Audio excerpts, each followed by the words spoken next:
si Jokeno. Ang business ko po ay rug making. 5 taon na po ako sa business ko na rug making at nagsimula po ako noong taon 2020. Yung nagsimula kami, nagtaytay ako, tapos pinatahi ko sa aking kasama sa simbahan. Tapos after mga 1 week, nagkaroon po ako ng isang makina. Siya na po ngayon tinuruan ko, si Raymond. Tapos ngayon, parang kami-kami na lang muna.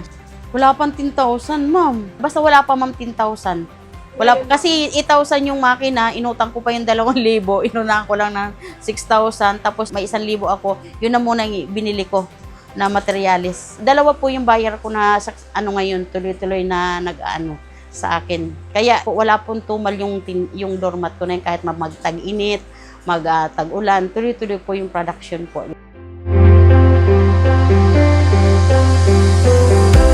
Wala pa akong bayar dati, mama. Sige lang ako, pray lang ako, Lord, wag mong papabayaan. Ikaw, Lord, ang nagbukas nito. Ikaw rin, Panginoon, ang maghahanap ng buyer.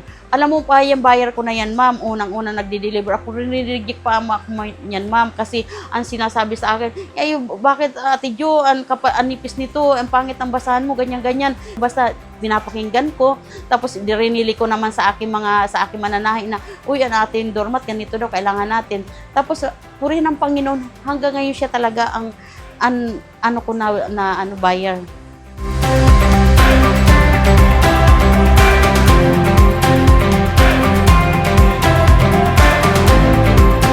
Dalawang mananahi po, tapos mananaytay ko isa, tapos ako yung mananaytay pa, isa pa.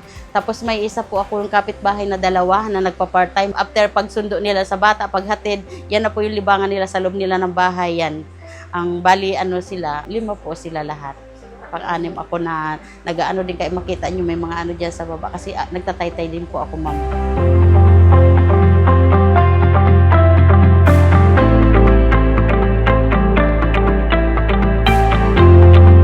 Nasa KMBI na ako, na maliliit pa yung anak ko, nagtitinda po ako sa Quiapo ng mga kakanin po. 9 years po ako doon. Naisip ko talaga araw-araw dapat ako kumita para mayroon pambaon ng anak ko, mayroon kaming pagkain araw-araw.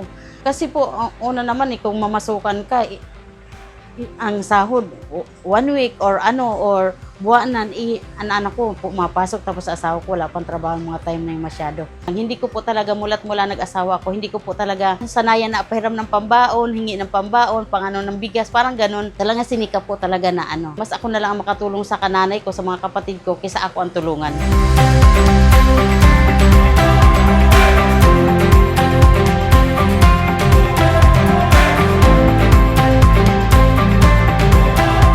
Talaga KMBI, ako talaga po ang naghawak nito mula po nung kay Sir Jerry.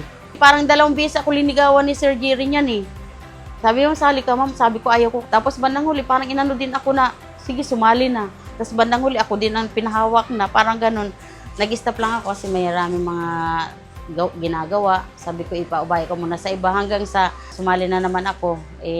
Nalaman nila Sir Eli na dati nga ako may hawak. Binalik sa akin ulit ni Sir Eli. Malaki pong bagay talaga sa KMBI po sa akin kasi nakailang cycle na rin ako unti-unti din kapag utang ako, tapos yun pagpapaayos ko po ng bahay ko unti-unti, tapos yung sa puhunan ko po sa akin business na rug making kasi hindi po talaga pwedeng walang pupuntahan kasi nasa isip ko niya, paano na lang po, hindi naman ako pwedeng sabihin na kahit may trabaho ang asawa ko, hindi naman pwede ako mag-aasa sa asawa ko, malay mo kung halimbawa magsira o kaya yung ang kontrata sa KMBI 6 months po yan.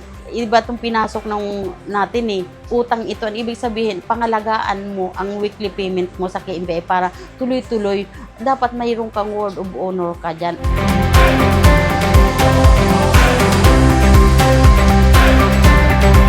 Ang pinakaano ko, hindi ako nag-after ma'am sa laki ng tubo kaagad. Ang inaano ko, may natutulungan akong pamilya, tapos kahit papaano may pumapasok sa akin. Kasi ma'am, yan kapag marami din naman ang deliver, mas marami din. Kasi yan ba, magkaroon ako ng 3 piso niyan. Kung makadeliver ako ng 1,000 plus, magkano din naman. So minsan naiisip ko, ma'am, yung biro mo, ilang pamilya din umaasa sa akin. Diyan sa na yan, yung paghanap na sinasahod nila. Talagang sabi ko, salamat Panginoon. Tapos pagkatapos itong tindahan ko po, nananalangin ako every morning Sabi ko, Lord, buksan mo ng durungawan ng pagpapala, another pagpapala. Dahil kapag yung hindi lang iniisip ko kasi, ma'am, na ako lang, sarili ko, pamilya ko Ang gusto ko, ma'am, makatulong pa ako, ma'am, sa iba. kahit na papaano nami-maintain ko rin sa tulong ng Panginoon. Kasi kung hindi rin po ang Panginoon, hindi ko rin po kaya kasi binibigyan niya po ako ng wisdom. Kung paano ko po mapapatakbo yung gano'n na smooth po yung aking business.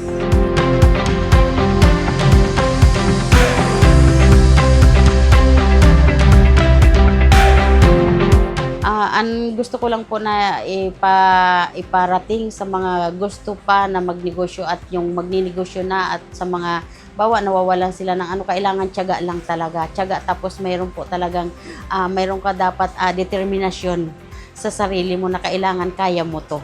Kasi at saka una, talaga tulong sa Panginoon, manalangin dahil bibigyan tayo ng Panginoon ng tunay na mga tao na handang tumulong sa negosyo mo. Kasi si Lord lang naman talaga ang tunay na magbibigay sa atin. Kahit sabihin mo na may puhunan, may pira ako, hindi naman sa akin galing yan, galing sa Panginoon. Kaya kailangan lang, tatagan lang. Kasi marami din pagsubok na parang, tama na yan, wag ka nang stop ka na. Nagsimula pa lang ako diyan sa sinabi ng anak ko, ito si mama ng doormat nagsimula. Ang sabi ng asawa ko, ay hindi, si mama mo 1 week lang yan, magsasawa yan. Pero hindi po ako kumibo.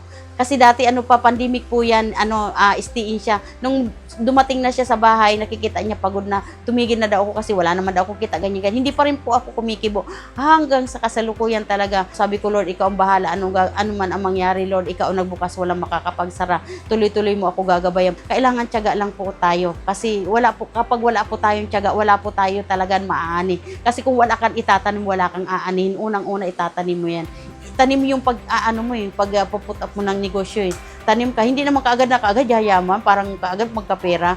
Hindi kaagad kasi magsisimula ang pera sa piso. Hanggang sa parami na po yan. Hanggang sa salamat sa Panginoon hanggang sa ngayon.